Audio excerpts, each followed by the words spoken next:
Welcome to the Art Project. It's funny how these things here happen. I was just walking along, fell down, and injured my skull. Yep, today's October 20, 20 something. I don't know, 28th, 29th? I don't know. Anyway, it must have been 29th. Yeah, and I just fell down and hit my head and broke the top right off of it. It's okay, I didn't have any brains anyway, so, no big deal. But I decided that I would just go ahead and take my head off and I'd sit it down right there in front of me and draw it. Okay, I don't think I can do that for the whole video. Um, that was, uh, I don't know. I can do accents every now and then, but I don't think I can do them for very long, any length of time. Um, so I wanted to use some pearlescent uh, paint, but it kind of goes down slick and it's kind of hard to paint on top of. Not too bad though, I managed. Um, and For this one, I'm using this dip pen here, but one of the students that asked me a question the other day asked me about, like what would I do if I didn't crosshatch? And so for this one, I end up using a brush most of the time, and I do a little bit of blending with the paint. Now, right now, I dropped some ink on it, and I decided this when I was doing this, I was just going to do the top part of the skull off for injured, but then I spilled ink on the nose and decided to do the whole, or to do a few more little injured places like the nose here. And I just went ahead and worked with it like it was broken off. And then in a few minutes, I'm going to paint out part of the jaw and try to make it look like it's broken too, part of the eye.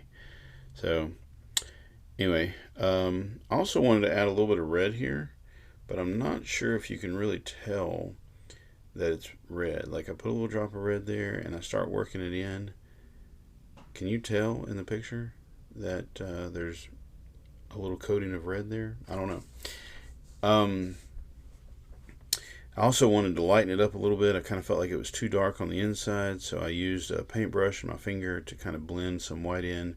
The white dries a little bit more transparent, so it doesn't get totally white. You'd have to put several coats on it to make it totally white, and you had to also let it all dry first real good too.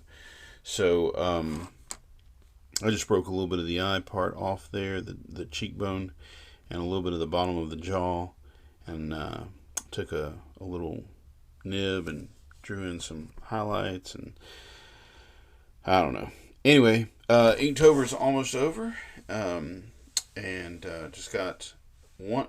As of the making of this video, right now, me talking, we only have one more day, and I forgot what the prompt was for tomorrow. But so far, I am up to date with all of the Inktobers, and I'm pretty excited about that. I'm pretty certain that I'm going to be able to finish all of Inktober out, and it's going to be a good thing. There will be much rejoicing.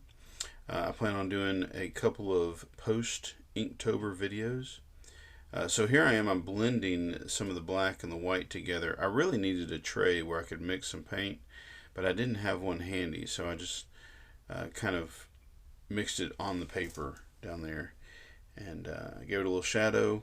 And I did all of this with a brush. There was no hatching or cross hatching in it.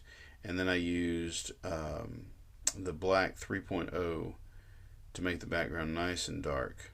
And then I just kind of dry brushed it a little bit, so it doesn't have like a distinct edge of the table. It just kind of sort of fades in. Anyway, that is injured, and I will finish. I'll do a video in a minute for catch, which was today's prompt, and then see y'all tomorrow. All right.